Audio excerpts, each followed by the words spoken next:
मैं यतिवर्य कुमार विजय आप सभी दर्शकों का दैनिक यति राशिफल चैनल में हार्दिक स्वागत करता हूं। आज मैं इस वीडियो में आषाढ़ मास की पूर्णिमा यानी कि गुरु पूर्णिमा के बारे में बात करूंगा। इस वीडियो में यह बताऊंगा कि गुरु पूर्णिमा का क्या महत्व है, क्यों मनाई जाती है, गुरु में क्या गुण होना चाहिए और शिष्य कैसा बनना चाहिए, और भी अनेक जानकारी और कुछ ऐसे काम जो गुरु पूर्णिमा को करने चाहिए, यह मैं बताऊंगा। अगर आप धार्मिक व्यक्ति है और गुरु भक्त है तो मेरा यह वीडियो आपके लिए बहुत ही महत्वपूर्ण है।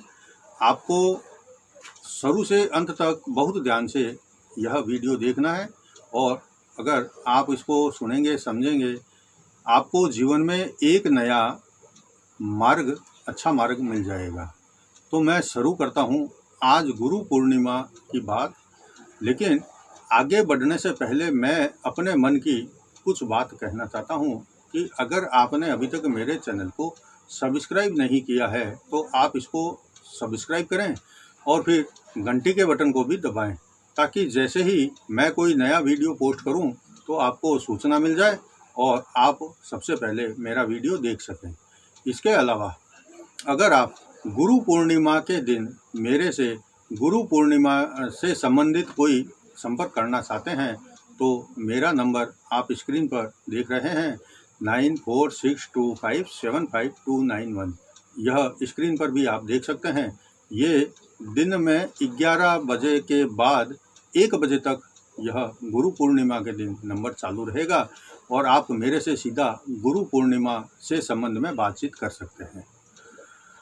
भारत के धार्मिक पर्वों में से एक पर्व गुरु पूर्णिमा का पर्व लगभग पूरा देश में बहुत धूमधाम से मनाया जाता है, या यूं कहें कि भारतीय संस्कृति में गुरु के महत्व को बहुत ऊंचा और आदर का स्थान प्राप्त है।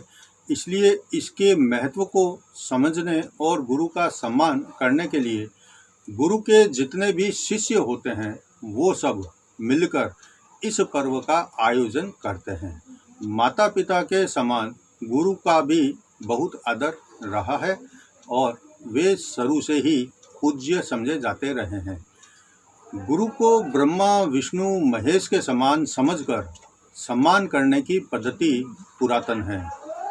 आचार्य देवो भव का स्पष्ट अनुदेश भारत की पुनीत पावन परंपरा है और वेद आदि ग्रंथों का अनुमान आदेश है। ऐसी मान्यता है कि आषाढ़ मास शुक्ल पक्ष की देवशयनी एकादशी के बाद सभी देवी देवता 4 मास के लिए सो जाते हैं।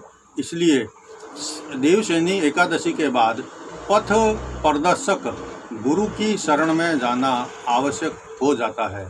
परमात्मा की ओर संकेत करने वाले या आध्यात्म रूप से भगवान के रूप गुण महत्व को बताकर परमात्मा से एकाकार करवाने वाले परमात्मा तक कैसे पहुंचा जा सकता है, यह रहस्य इन 4 महीनों में बताने वाले गुरु ही होते हैं।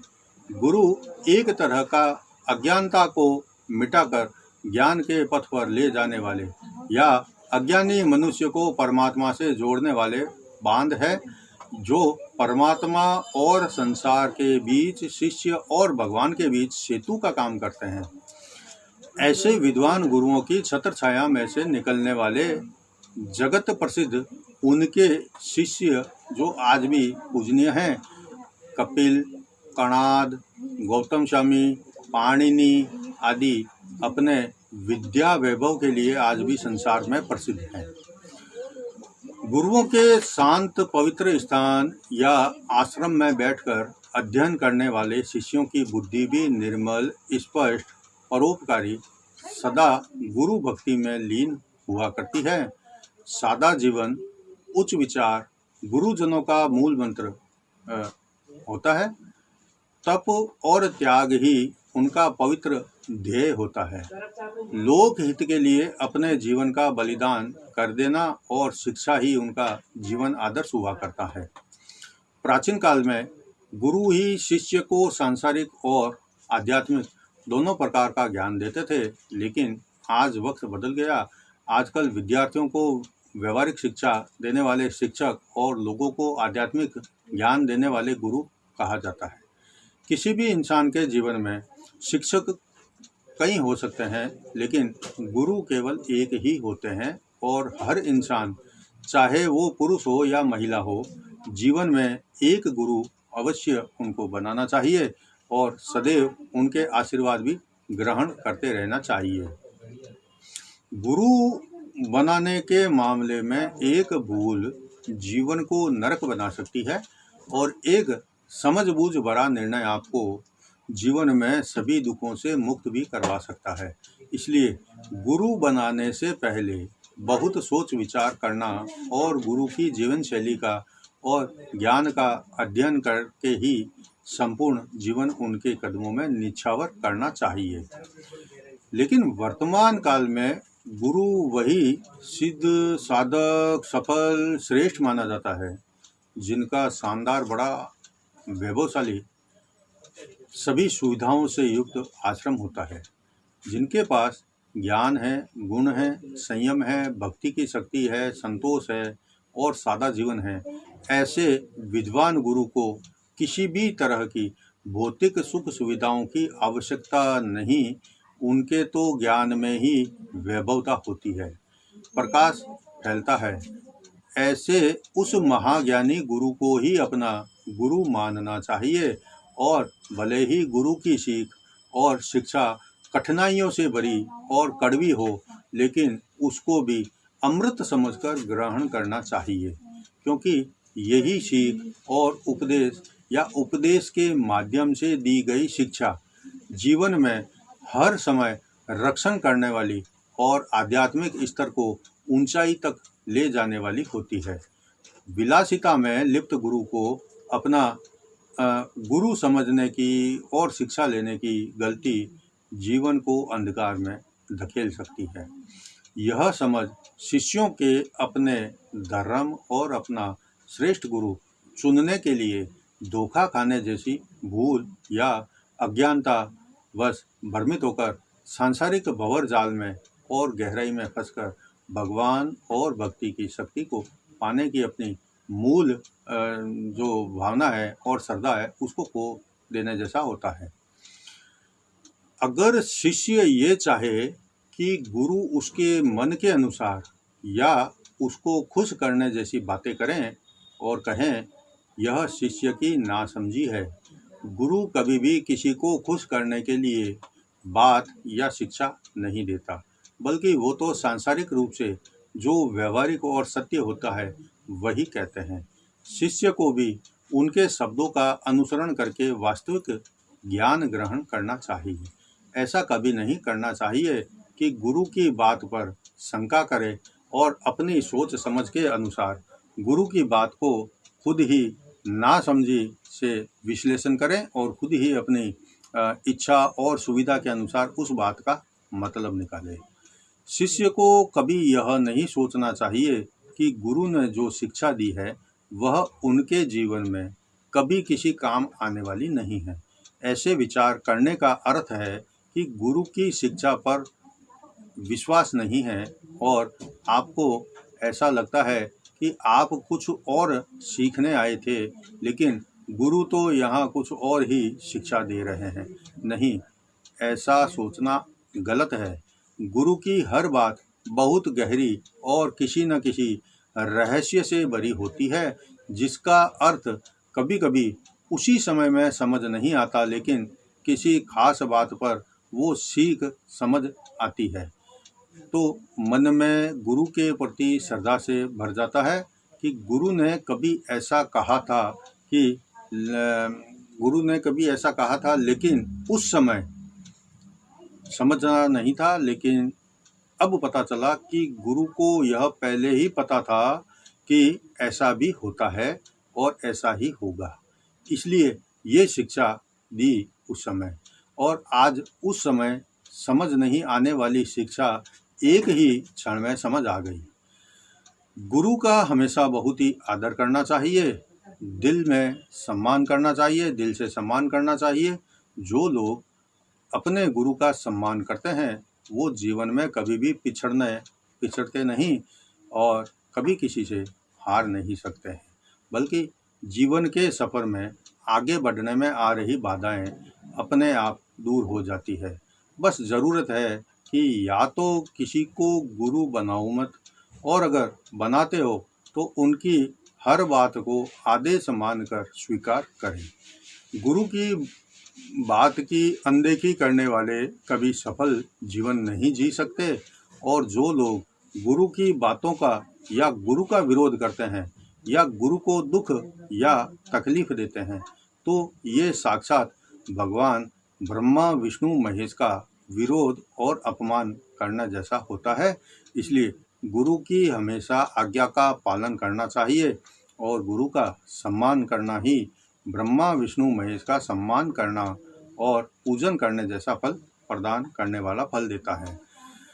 जो अपने गुरु का शत्रु हो जाता है उसकी रक्षा तो फिर कोई देवी देवता भी नहीं कर सकते। ऐसे गुरुद्रोही शिष्य प्रत्यक्ष जीवन में हमेशा अपमान, दुख और दरिद्रता का भोगते हैं। परिवार में भी अपमान होता है, समाज और सब जगह केवल हमेशा अपमानित ही होना पड़ता है, और अंत में केवल पश्चाताप के सिवाय कुछ हाथ में नहीं रहता।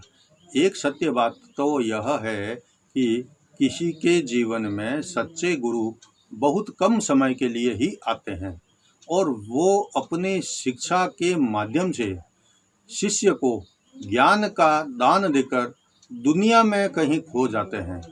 और ऐसा कहूँ कि शिष्य अगर गुरु के प्रति समर्पित न हो तो वो अपने साक्षात भगवान को खो देता है। और जो शिष्य गुरु की आज्ञा का पालन करते हैं और हमेशा उनके सामने समर्पित रहते हैं, उनके द्वारा दिया गया ज्ञान को ग्रहण करते हैं, तो ऐसे शिष्य से अगर गुरु दूर भी चला जाए तो भी शिष्य हमेशा उनके द्वारा दी गई शिक्षा के माध्यम से अपने गुरु को अपने अंदर जीवित रखता है, या हमेशा गुरु को अपने अंदर महसूस करता है। ये ऐसे शिष्य ही सच्चे शिष्य होते हैं और सच्चे शिष्य माने जाते हैं। जो शिष्य गुरु के द्वारा कही हुई बात का मान नहीं रखता और गुरु के आदेशों की अवहेलना करता है, उससे बड़ा पाप और पापी कोई हो नहीं सकता, क्योंकि गुरु ने तो पूरा भरोसा अपने शिष्य पर किया, लेकिन शिष्य ही उसके विश्वास को तोड़ रहा होता है। दूसरे शब्दों में कहूँ तो ऐसे शिष्य गुरु के साथ में विश्वासघात करते हैं। ऐसा करते वक्त शिष्य अपने आप को शायद बहुत बुद्धिमान और समझदार मानता होगा और सोचता होगा कि गुरु की बात बेकार है, ऐसा कुछ नहीं है। तो फिर ऐसा सोचने वाला शिष्य जीवन में ऐसी ठोकर खाता है कि फिर उठने में और संभलने में पूरा जीवन भी कम पड़ता है, और ठोकर खाने के बाद वो ये सोचता रहे कि गुरु ने पहले ही सावधान करने के लिए जो कहा था, अगर उसी वक्त ये बात मान ली होती तो आज इतनी बड़ी ठोकर नहीं खानी पड़ती, और जीवन में जो मुसीबत और बाधा आ गई है ऐसी स्थिति का सामना भी नहीं करना पड़ता। इसलिए कहते हैं कि कभी भी गुरु के विश्वास को मत तोड़ो, और कभी भी गुरु बनाकर उनके साथ विश्वासघात मत करो। ये पाप जन्म जन्मांतर तक शिष्य का पीछा नहीं छोड़ता है। ऐसा करने वाला शिष्य इस जन्म और आने वाले न जाने कितने जन्मों का वो अपने लिए पाप कर्म का बंधन बांध लेता है। इसलिए या तो गुरु बनाओ मत, अपनी जैसी सोच हो वैसे जीवन बिताओ, और अगर गुरु किसी को माना है तो फिर उनके आदर्शों को अपनाकर उनके बताए मार्ग पर चलने की कोशिश करें और उनके विश्वास पर हमेशा खरा उतरें। गुरु के साथ धोखेबाजी करें और ना करें। विश्वासघात करने से हमेशा आपको बचना चाहिए। गुरु की शरण में जाकर अपने आप को पूर्ण रूप से समर्पित करने वाला शिष्य ही भविष्य में गुरु पद के लायक और योग्यताधारी श्रेष्ठ उच्च कोटि का शिष्य बनता है।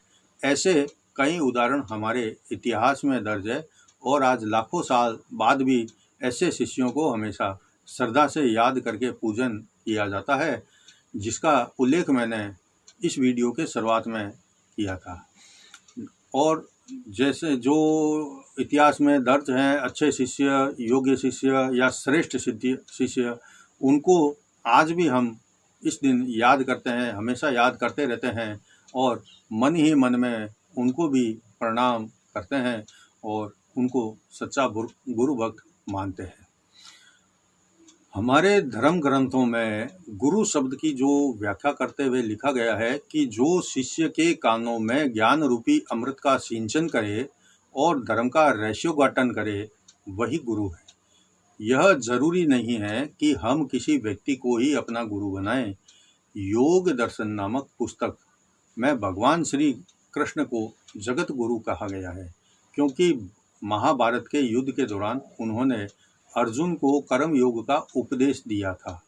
जैन आगम में भगवान महावीर स्वामी जी को जगत गुरु माना जाता है, क्योंकि उन्होंने अपने शिष्य गौतम स्वामी जी को उपदेश दिया था और जगत के दुखों, कष्टों, तकलीफों, अज्ञानता के विषय में जानकारी दी और बताया कि नश्वर वस्तुओं का भोग करना ठीक उसी तरह का है जैसे हमें किसी वस्तु की आवश्यकता होने पर हम किसी और से उधार लेकर अपनी आवश्यकता को पूरा करते हैं, लेकिन समय आने पर वह उधार ली हुई वस्तु हमें वापस भी लौटानी पड़ती है। ऐसे ही इस संसार में आने के बाद हम जिन भौतिक सुख सुविधाओं का उपयोग करते हैं, वह केवल कुछ क्षण सुख देने के लिए होती है। जन्मों जन्मों तक का सुख केवल आत्मा का कल्याण करने से ही प्राप्त हो सकता है और इन सब सांसारिक मोह माया लालच से मुक्ति का यही उपाय बताया है। माता पिता केवल हमारे शरीर को उत्पत्ति करते हैं का कारण बनते हैं, लेकिन हमारे जीवन को सुसंस्कृत और उन्हें सर्वांग सुंदर बनाने का कार्य गुरु या आचार्य का ही होता है। गुरु पूर्णिमा को शिष्य अपने गुरु के पास जाते हैं और गुरु को प्रणाम वंदन करते हैं और गुरु के पांव को दूध और जल से धोकर केसर चंदन से पूजा करते हैं और प्रेम से पुष्प आदि श्रद्धा से चढ़ाते हैं। फिर अपनी शक्ति सामर्थ्य के अनुसार गुरु को भेंट करते हैं। शिष्य अपने गुरु को वही वस्तु भेंट करें जो गुरु उपयोग में लाते हैं, जैसे गुरु के पहनने के कपड़े, वस्त्र आदि, गुरु के उपयोग में आने वाली ऐसी वस्तुएं जो उनके धर्म चिन्ह आदि होते हैं। जैसे कि जैन धर्म में अगर माने तो चद्दर है, उनके गोचरी पाने के पात्रा है या ओगा है, दंडासन है, कई प्रकार के जो उनके दैनिक काम आते हैं, यह आसन आदि आप भेंट कर सकते हैं। और जब गुरु के पास जाएं और ऐसी वस्तु उनको सम्मान में भेंट और करने के बाद में आप शांतिपूर्वक गुरु के सामने कुछ देर बैठें और गुरु के मुख से वाणी या वचन सुनने को मिले, वो आत्मा से ग्रहण करें और हमेशा गुरु वाणी के रूप में याद रखें और फिर शांति से गुरु की आज्ञा हो तो गुरु को पुनः वंदन करके वहाँ से प्रस्थान करें। मैं खुद जैन धर्मगुरु हूँ और मेरे अपने भी जैनी और अजैनी यानी कि सर्वधर्म के लाखों की संख्या में लोग मेरे शिष्य या भक्त हैं। आज मैं अपने सभी शिष्यों को और मेरे भक्तों को आशीर्वाद देता हूँ कि जो मेरे जीवन से प्रभावित होकर मेरे आदर्शों पर चलकर अपने जीवन को सांसारिक मोह महामाया से मोड़कर धर्म की राह पर चलकर अपने जीवन को संवारने में लगे हैं और समय समय पर मेरे से अपने दुखों और परेशानियों से मुक्त होने के उपाय पूछकर उस पर अमल करते हैं और जीवन को सामान्य बनाकर शांति से अपना जीवन यापन करते हैं, ऐसे सभी मेरे शिष्यों को और भक्तों को मैं, जो आज के दिन मेरे यहाँ पर आए और गुरु पूजन में भाग लिया, और जो दूर रहते ही या किसी कारणवश नहीं आ पाए लेकिन मेरे से संपर्क किया, उन सभी शिष्यों और भक्तों को उनका जीवन सुखद हो, आनंद मंगल से भरा हो, सुख समृद्धियों से भरा हो, सुख हो, शांति हो, जीवन में खूब उन्नति करे, तरक्की करे, सदैव निरोगी रहकर लंबा स्वस्थ जीवन जिए, ऐसे मेरे सच्चे भक्तों और शिष्यों पर सदैव माँ लक्ष्मी जी की कृपा रहे। ये मेरी हार्दिक शुभकामना और मेरा हार्दिक आशीर्वाद है। जो मेरे शिष्य हर साल मेरे पास आते हैं, लेकिन कई साल या इस साल कोरोना के कारण नहीं आ पाएंगे या नहीं आ पाए, तो कोई बात नहीं, जहाँ हो जैसे ही हो आप वहीं बहुत खुश रहो। और जो शिष्य अब मेरे नहीं, उनके लिए भी प्रार्थना करता हूँ कि भगवान उनकी रक्षा करे और सद्बुद्धि दे और सही मार्ग पर चलने की सहायता उनको करे। यह था आज के वीडियो में गुरु पूर्णिमा के बारे में बातचीत। और यह वीडियो मेरा आपको कैसा लगा, आपके दिल को छूने वाला लग रहा हो तो आप इसको लाइक ज़रूर करें और ज़्यादा से ज़्यादा शेयर भी करें। अगले वीडियो में मैं आपको कुछ नई जानकारी दूंगा। तब तक जय जिनेंद्र।